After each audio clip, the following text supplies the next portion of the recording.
내가 왜 이렇게까지 살아야 하지? 이제 정말 나 혼자인가? 가족도 아무도 나를 믿어주는 사람이 단 한 명도 없네. 잘해보려 한 것뿐인데 왜 이렇게 아픈 거냐? 당신의 진심에도 따뜻한 이야기가 피어나길 바랍니다. 구독과 좋아요로 함께 걸어가요. 석진은 새벽 5시에 눈을 떴습니다. 40년 넘게 몸에 밴 습관이었지요. 하지만 오늘은 작업복을 입을 필요가 없었어요. 침대 옆에는 어제 회사에서 받아온 퇴직금 통장이 놓여 있었습니다. 7천만 원. 숫자로만 보면 꽤 큰 돈이었지만 그의 마음 한편은 이상하게도 텅 빈 것 같았어요. 68세. 허리는 구부러진 지 오래고 무릎은 계단을 오를 때마다 삐걱거렸습니다. 건설 현장에서 40년을 뛰어다닌 대가였지요. 젊었을 때는 철근 다발을 어깨에 메고도 거침없이 비계를 타고 올랐는데 이제는 쪼그려 앉았다 일어나는 것조차 버거웠어요. 작년부터는 현장 감독이 슬쩍슬쩍 눈치를 주기 시작했습니다. 윤 선배님, 요즘 몸이 예전 같지 않으시죠? 배려하는 듯한 말투였지만 석진은 알았어요. 그건 이제 그만두시라는 뜻이라는 걸. 퇴직 소식을 들은 아들 재민은 의외로 담담했습니다. 아니, 오히려 안도하는 기색이었지요. 아버지, 이제 편히 쉬세요. 제가 벌어요. 34, 대기업 과장으로 승진을 앞둔 아들이었어요. 곧 결혼도 앞두고 있었습니다. 아들의 말은 효심에서 나온 것이었겠지만 석진에게는 묘하게 들렸어요. 이제 아버지는 일할 필요 없는 노인이라는 선언처럼 느껴졌습니다. 동네 사람들의 반응도 비슷했어요. 30년을 살아온 이 빌라촌에서 석진은 일 잘하는 성실한 사람으로 통했습니다. 하지만 퇴직 소식이 퍼지자 분위기가 미묘하게 바뀌었지요. 윤 영감 이제 끝났지 뭐. 슈퍼 앞 평상에 모인 동네 어르신들이 소주잔을 기울이며 던진 말이었어요. 악의는 없었을 겁니다. 그저 현실을 말했을 뿐이었지요. 하지만 그 끝났다는 표현은 석진의 가슴을 찔렀습니다. 그는 저녁마다 베란다에 나가 담배를 피웠어요. 담배는 10년 전에 끊었다가 최근 다시 시작한 것이었습니다. 연기를 내뿜으며 아래를 내려다보면 불빛 가득한 거리가 보였지요. 사람들은 여전히 바쁘게 움직이고 있었어요. 퇴근하는 직장인들, 장을 보러 가는 주부들, 학원 가방을 맨 아이들, 모두가 제할 일이 있어 보였습니다. 그런데 자신은 이제 무엇을 해야 할까요? 그저 쉬며 사는 거? 아침에 일어나 공원을 산책하고 낮에는 TV를 보다가 저녁이면 또 잠드는 그런 삶? 석진이 원한 건 그게 아니었어요. 쉬며 사는 것이 아니라 다시 살아보는 것이었습니다. 아직 머릿속은 멀쩡하고 손은 떨리지 않았어요. 다만 허리와 무릎이 예전 같지 않을 뿐이었지요. 그는 통장을 들여다보며 생각했습니다. 이 돈을 어떻게 써야 할까? 아들 결혼 자금에 보탤까? 아니면 병원비로 아껴둘까? 하지만 그 어느 쪽도 마음이 내키지 않았어요. 며칠 뒤 석진은 무작정 동네를 걷기 시작했습니다. 특별한 목적지도 없었지요. 그저 걷고 싶었어요. 빌라촌을 벗어나 골목길을 따라가다 보니 어느새 동네 뒤편까지 왔습니다. 평소라면 올 일 없는 곳이었어요. 폐공장과 빈 창고들이 즐비한 낡은 지역이었지요. 그곳에서 석진은 멈춰 섰습니다. 시야에 들어온 건 낡아 빠진 창고 하나였어요. 벽은 곰팡이로 뒤덮였고 지붕은 반쯤 붕괴된 상태였습니다. 창문은 깨져서 비바람이 그대로 들어올 것 같았지요. 누가 봐도 쓸모없는 폐허였어요. 하지만 석진은 그 앞에서 발걸음을 멈췄습니다. 설명하기 어려운 감정이 가슴을 파고들었어요. 이곳은 끝난 게 아니라 아직 시작하지 않은 것처럼 보였습니다. 그는 담배를 꺼내 물고 창고를 바라보았어요. 연기가 피어오르는 동안 그의 눈빛은 점점 또렷해졌습니다. 무언가가 그의 안에서 다시 움직이기 시작했지요. 석진은 그날 이후 매일 아침 그 창고를 찾아갔습니다. 마치 출근하듯 정해진 시간에 나섰지요. 빌라를 나서며 아내가 물었어요. 여보, 어디 가세요? 석진은 대답 대신 문을 닫았습니다. 말하면 말릴 게 뻔했으니까요. 창고 앞에 서면 그는 한참을 그저 바라보곤 했어요. 20년은 좋게 넘어 보이는 이 건물은 누가 봐도 흉물이었습니다. 외벽은 시멘트가 떨어져 나가 붉은 벽돌이 드러났고 지붕 한쪽은 완전히 내려앉아 철골이 뼈처럼 드러나 있었지요. 출입문은 녹슬어 삐걱거렸고 깨진 창문 사이로 까마귀들이 드나들었어요. 주변에는 쓰레기가 쌓여 있었고 자풀이 무릎까지 자라 있었습니다. 하지만 석진의 눈에는 달리 보였어요. 벽은 허물어졌지만 기초는 튼튼해 보였고 지붕은 무너졌지만 골조는 살아 있었지요. 무엇보다 이 창고의 위치가 그의 마음을 끌었습니다. 골목 안쪽이긴 했지만 큰 길까지는 불과 50m, 주변에 주택과 상가가 들어서 있어 사람의 발길이 완전히 끊긴 곳은 아니었어요. 여기라면 뭔가 할 수 있을 것 같다. 구체적인 계획은 없었지만 그런 직감이 들었습니다. 석진은 근처 공인중개사 사무실 문을 열었어요. 70대로 보이는 중개사는 안경 너머로 그를 훑어보더니 물었지요. 어르신, 뭘 찾으세요? 저기 뒤쪽 창고 말입니다. 주인이 누굽니까? 중개사는 잠시 멍한 표정을 짓더니 웃음을 터뜨렸어요. 아, 그 폐창고요?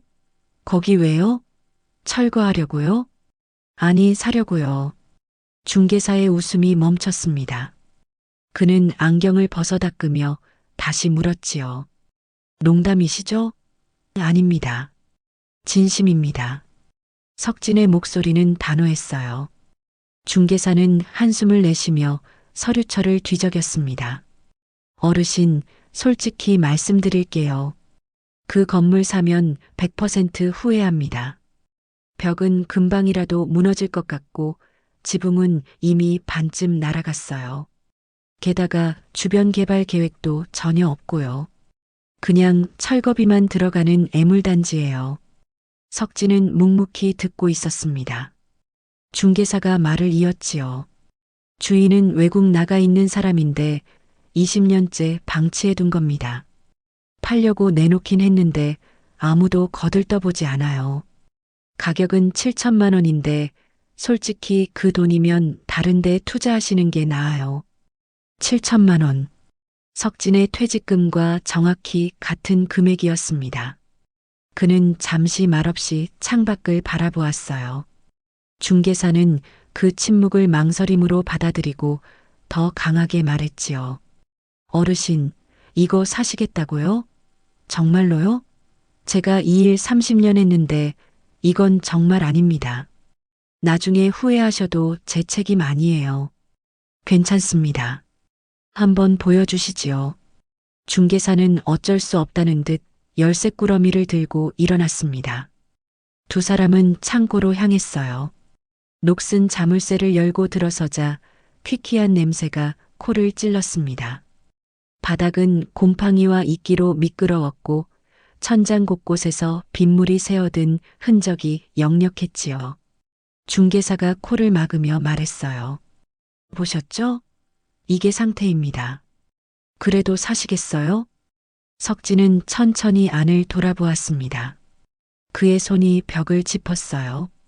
시멘트는 벗겨졌지만 벽돌은 단단했습니다. 그는 무너진 지붕 쪽으로 고개를 들었지요. 철골 구조가 보였어요. 녹은 슬었지만 뼈대는 살아 있었습니다. 사겠습니다. 석진이 조용히 말했어요. 중개사는 고개를 저으며 한숨을 쉬었습니다. 알겠습니다. 어르신 고집이 세시네요.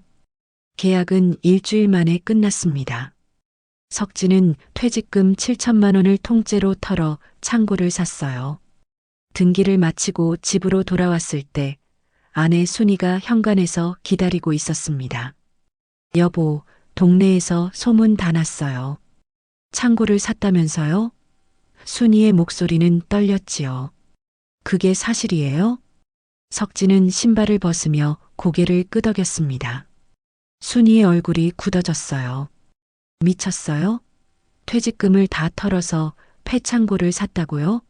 그 돈이면 재민이 결혼 자금도 보태주고 우리 병원비도 마련해야 하는 거 아니에요? 그녀의 눈시울이 붉어졌습니다. 당신, 우리 나이가 몇인데 그런 모험을 해요? 이제 조용히 살아야죠. 나도 할 수 있는 게 있어. 석진이 낮게 말했어요. 그냥 쉬기만 할 순 없어. 아직 손도 멀쩡하고 머리도 돌아가는데. 순이는 고개를 저었지요. 손이 멀쩡하면 뭐해요? 허리는요? 무릎은요? 당신 요즘 계단도 제대로 못 오르잖아요. 그녀의 목소리가 높아졌습니다. 그 창고로 뭘 하려고 그래요? 당신이 뭘 할 수 있다고 생각해요? 석진은 대답하지 못했습니다. 사실 구체적인 계획은 없었어요. 그저 뭔가 할 수 있을 것 같다는 막연한 느낌뿐이었지요. 순이는 한숨을 쉬며 안방으로 들어갔습니다. 문이 닫히는 소리가 유난히 크게 들렸어요. 며칠 뒤 아들 재민이 찾아왔습니다. 그는 거실 소파에 앉자마자 물었지요. 아버지, 정말 창고 사셨어요? 그래. 석진이 담담하게 답했습니다.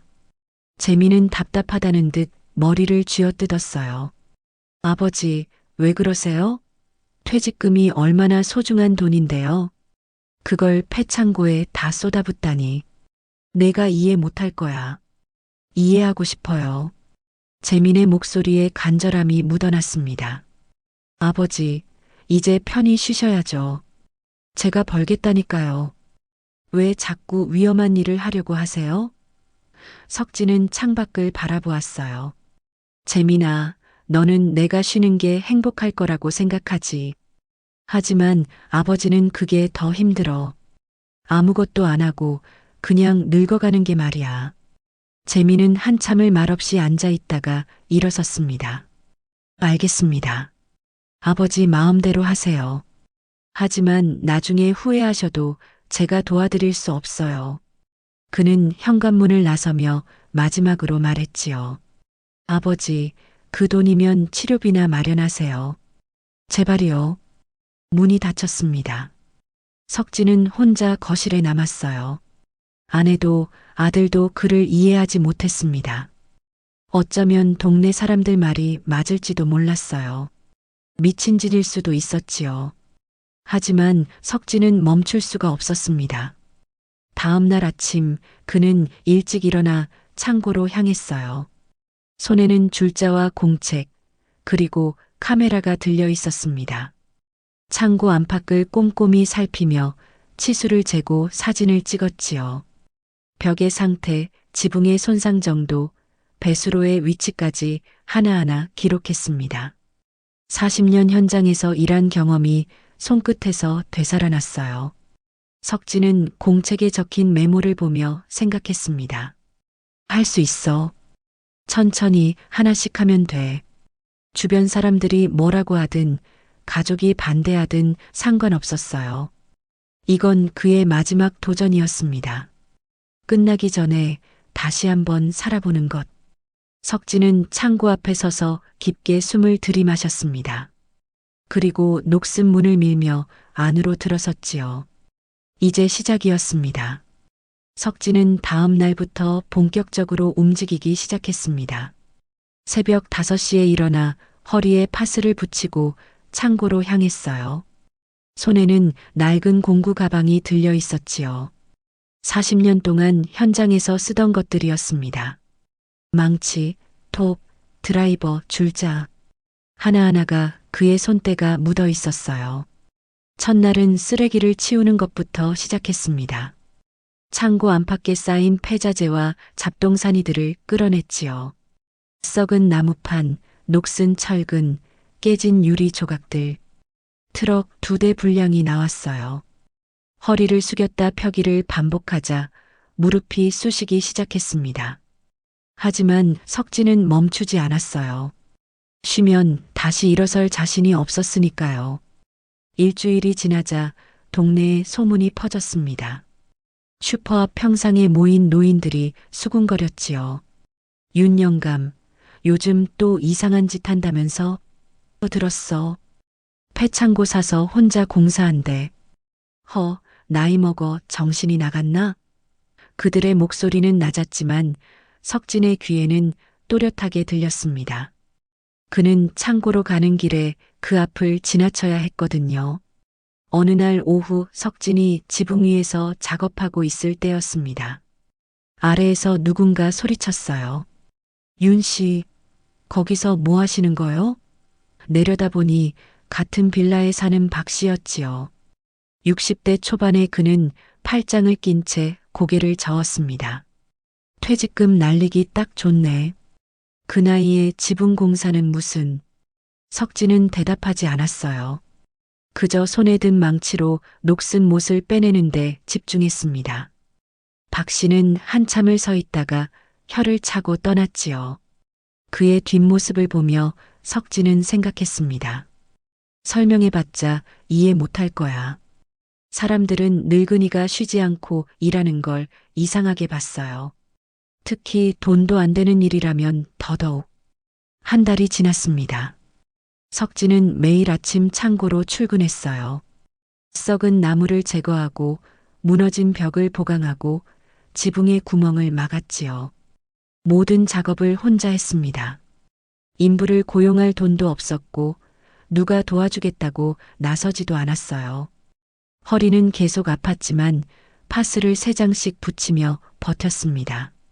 어느 저녁 집으로 돌아왔을 때 아내 순이가 현관에서 기다리고 있었어요. 그녀의 얼굴은 창백했습니다. 여보, 오늘 재민이가 전화했어요. 순이의 목소리가 떨렸지요. 결혼식 날짜 잡았대요. 3달 뒤래요. 그런데 우리한테 도움 청하지 않더라고요. 석진의 손이 멈췄습니다. 순이가 말을 이었어요.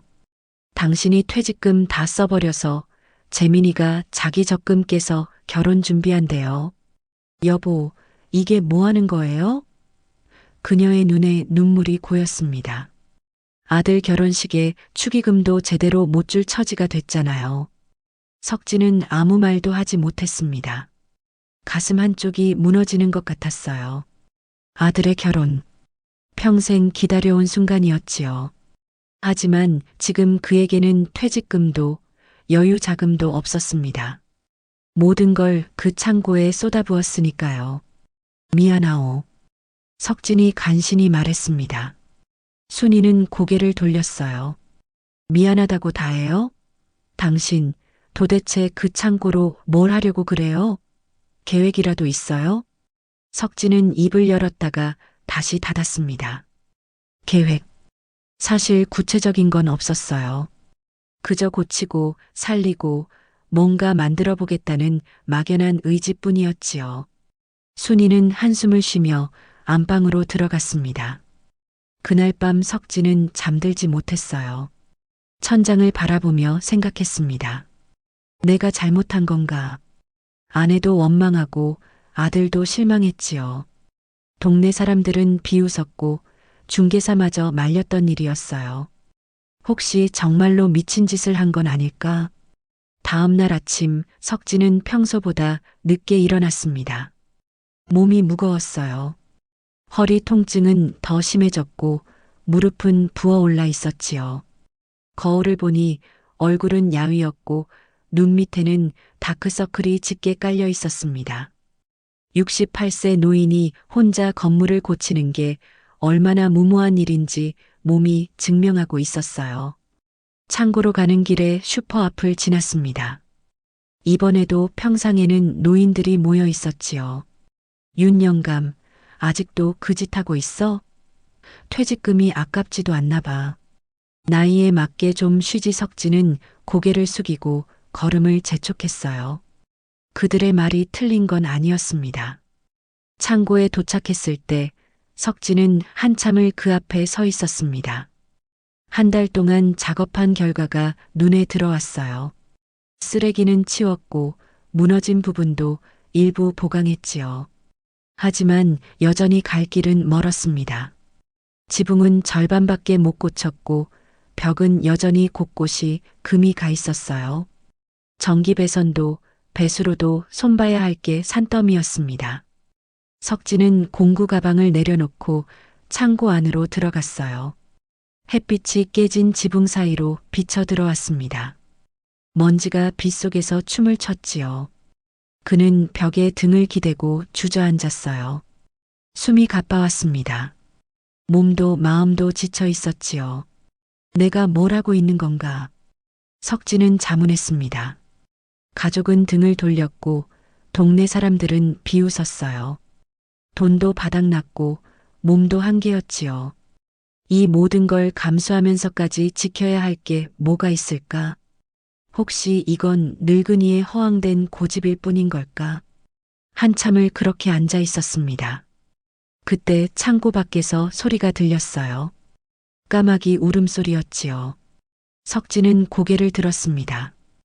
깨진 창문 너머로 까마귀 한 마리가 보였어요. 새는 창틀에 앉아 그를 내려다보고 있었습니다.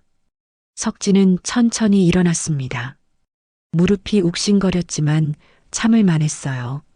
그는 창문 쪽으로 걸어가 밖을 내다보았지요. 골목 너머로 큰 길이 보였습니다. 사람들이 바쁘게 오가고 있었어요. 버스가 지나갔고 상점 문이 열렸지요. 세상은 여전히 돌아가고 있었습니다. 아직 끝난 게 아니야. 석진은 생각했습니다. 1년이 걸리든 2년이 걸리든 3년이 걸리든 상관없었어요. 사람들이 비웃든 가족이 실망하든 몸이 아프든 그는 이 창고를 끝까지 살려낼 작정이었습니다. 왜냐하면 이건 단순한 건물이 아니었으니까요. 이건 석진의 마지막 증명이었습니다. 자신이 아직 끝나지 않았다는. 석진은 공구 가방을 다시 들었습니다. 그리고 지붕으로 올라가는 사다리에 발을 올렸지요. 무릎이 욱신거렸지만 한 계단, 한 계단 올라갔어요. 정상에 오르자 동네 전체가 한눈에 들어왔습니다. 멀리 산이 보였고 그 너머로 하늘이 펼쳐져 있었지요. 석진은 망치를 들었습니다. 그리고 녹슨 못을 향해 내리쳤어요. 땅! 소리가 골목에 울려 퍼졌습니다. 다시 한 번, 또 한 번. 석진의 손은 멈추지 않았습니다. 비록 지금은 혼자였지만 언젠가는 이 창고가 완성될 거라는 믿음이 있었어요. 살아온 세월이 허무해지지 않게. 석진은 속으로 되뇌었습니다. 그리고 다음 못을 향해 다시 망치를 들어 올렸지요. 1년이 흘렀습니다. 석진은 여전히 매일 아침 창고로 향했어요. 허리에 붙이는 파스는 이제 내장으로 늘었지만 손은 멈추지 않았지요. 지붕은 완전히 새로 올렸고 벽면의 균열은 시멘트로 메웠습니다. 배수로를 정비하고 전기 배선도 손봤어요. 혼자서 하는 작업이라 느렸지만 조금씩 창고는 모습을 갖춰가고 있었습니다.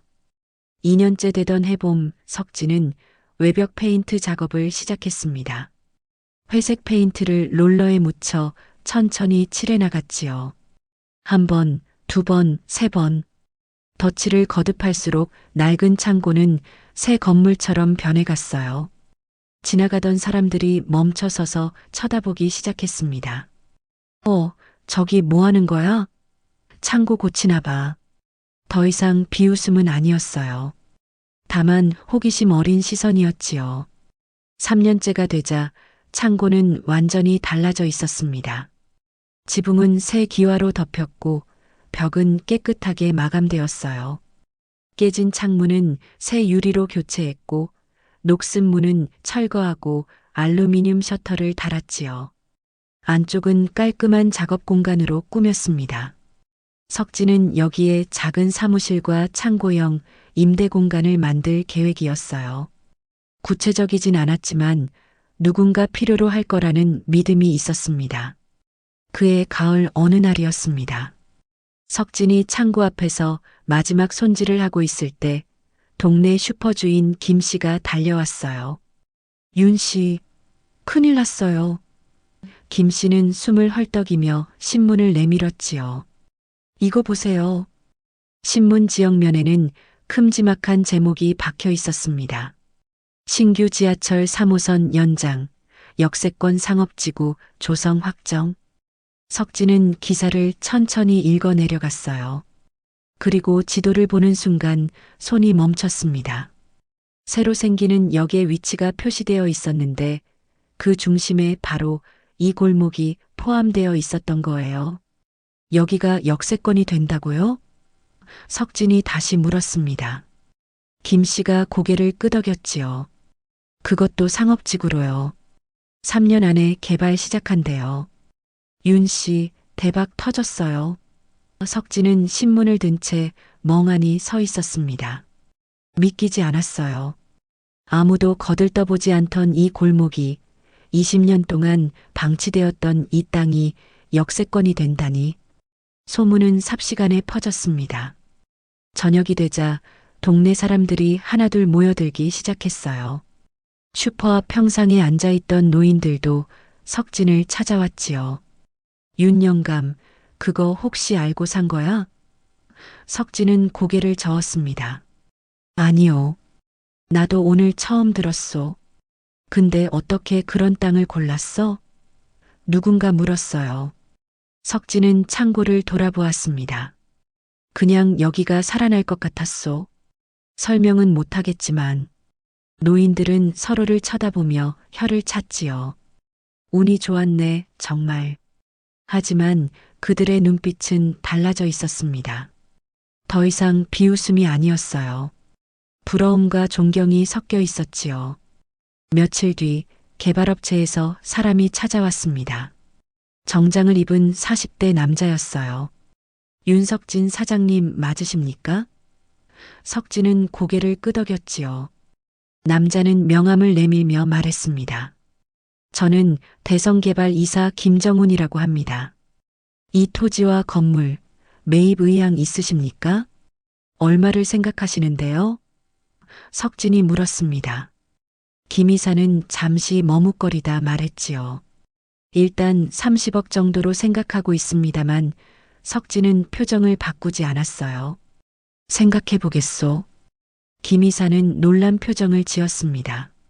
아, 너무 낮으신가요? 협상 가능합니다. 급할 것 없소. 석진이 조용히 말했습니다. 천천히 봅시다. 김 이사는 당황한 듯 다시 명함을 내밀었어요. 그럼 연락 주십시오. 언제든 좋은 조건으로 석진은 명함을 받아 주머니에 넣었지요. 그날 저녁 석진은 아내 순이에게 소식을 전했습니다. 순이는 믿을 수 없다는 표정으로 남편을 바라보았어요. 정말이에요? 개발 지역이 됐다고요? 그렇소. 석진이 고개를 끄덕였습니다. 순이의 눈에 눈물이 고였지요. 여보, 당신이 옳았어요. 미안해요. 내가 너무 몰랐어요. 석진은 아내의 손을 잡았습니다. 괜찮소. 나도 확신이 있었던 건 아니었으니까. 순이는 고개를 저었어요. 아니에요. 당신은 뭔가 보이는 게 있었어요.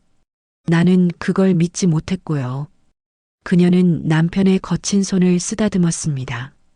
3년 동안 얼마나 힘들었어요. 혼자서. 이제 끝났소. 석진이 조용히 말했습니다. 이제 좋은 일만 남았어. 일주일 뒤 아들 재민이 찾아왔습니다. 그는 창고 앞에 서서 한참을 둘러보았어요. 아버지, 정말 대단하세요. 재민의 목소리에는 떨림이 있었지요. 제가 너무 몰랐어요. 아버지를 너무 쉽게 생각했어요. 석진은 아들의 어깨를 툭 쳤습니다. 내가 뭘 잘못했나? 걱정한 것뿐인데. 아버지, 죄송해요. 재민이 고개를 숙였습니다.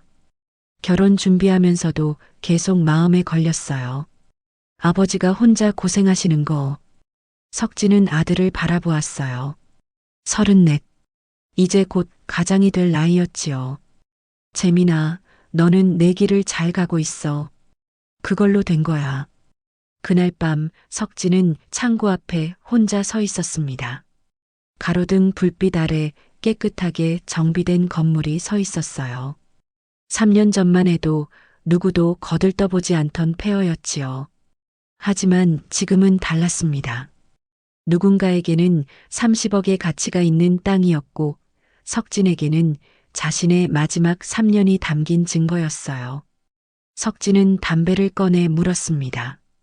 연기를 내뿜으며 하늘을 올려다보았지요. 별이 총총했습니다. 아직 끝난 게 아니야. 그는 생각했어요. 이건 시작일 뿐이었습니다.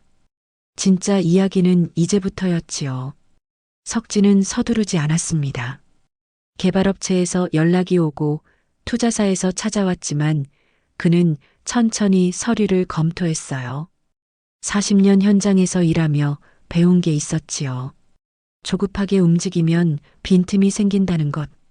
그는 변호사를 선임했고 부동산 전문가의 자문을 받았습니다. 석 달이 지나고 최종 계약서가 나왔습니다. 토지와 건물 매각 대금 120억 원. 거기에 재개발 후 임대 수익을 보장하는 지분 조건까지 포함되어 있었어요.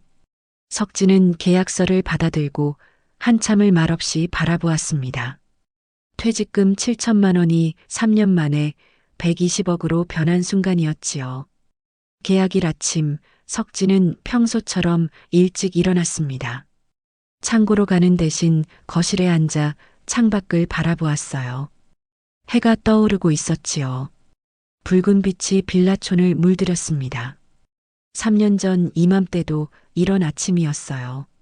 퇴직금을 받고 앞날이 막막했던 그때 석진은 작은 미소를 지었습니다. 오후 2시 법무법인 회의실에서 계약이 진행되었습니다.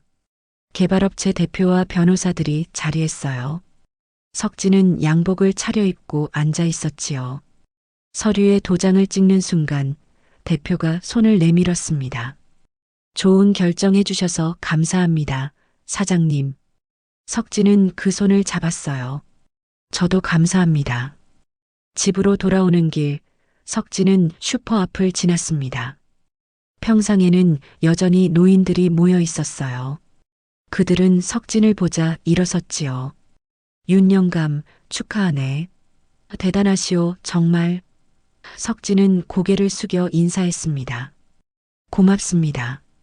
예전에 자신을 비웃던 사람들이었지만 석진은 섭섭하지 않았어요. 그들도 그저 평범한 노인들이었으니까요. 저녁 무렵 석진은 가족들을 불렀습니다. 아내 순이와 아들 재민, 그리고 며느리가 될 윤지가 함께 모였어요. 식탁에는 순이가 정성껏 차린 음식들이 놓여 있었지요. 석진은 소주잔을 들어 올렸습니다. 오늘 계약했다. 재민의 눈이 커졌어요. 아버지, 정말이요? 120억이더라. 석진이 담담하게 말했습니다. 순이는 손으로 입을 막았고 윤지는 놀란 표정으로 재민을 쳐다보았지요. 재민은 한참을 말없이 아버지를 바라보다가 고개를 숙였습니다. 아버지 죄송합니다. 뭐가 미안하나? 석진이 물었어요. 재민의 목소리가 떨렸습니다. 3년 전에 말렸잖아요. 그 돈으로 치료비나 쓰라고. 아버지를 믿지 못했어요. 석진은 소주잔을 내려놓았지요. 재민아, 너는 아버지를 걱정한 거야. 잘못한 게 아니지. 아니에요. 재민이 고개를 저었습니다. 저는 아버지를 너무 쉽게 생각했어요. 나이 드셨으니까 이제 쉬셔야 한다고만 생각했지. 아버지가 뭘 원하시는지는 생각 안 했어요. 그의 눈시울이 붉어졌지요. 미안해요, 아버지. 석진은 아들의 어깨에 손을 올렸습니다. 재민아, 아버지가 한 가지만 말해줄게. 그는 천천히 말을 이었어요. 일은 나이를 보고 하는 게 아니더라. 마음을 보고 하는 거야. 아버지는 아직 마음이 살아 있었어. 그게 전부였지. 순이가 눈물을 닦으며 말했습니다. 여보, 3년 동안 정말 고생했어요. 혼자서 얼마나 힘들었어요. 석진은 아내의 손을 잡았지요. 당신도 힘들었소. 옆에서 지켜보는 게 더 답답했을 텐데. 순이는 고개를 저었어요. 이제 알겠어요. 당신한테는 그게 필요했다는 걸. 그날 밤 석진은 혼자 베란다에 나갔습니다. 담배를 피우며 아래를 내려다보았어요. 불빛 가득한 거리가 여전히 그곳에 있었지요. 3년 전 이 자리에서 자신의 미래를 고민하던 때가 떠올랐습니다. 그때는 막막했어요. 하지만 지금은 달랐지요. 석진은 주머니에서 통장을 꺼냈습니다. 오늘 입금된 120억의 잔고가 찍혀 있었어요. 그는 작게 웃었습니다.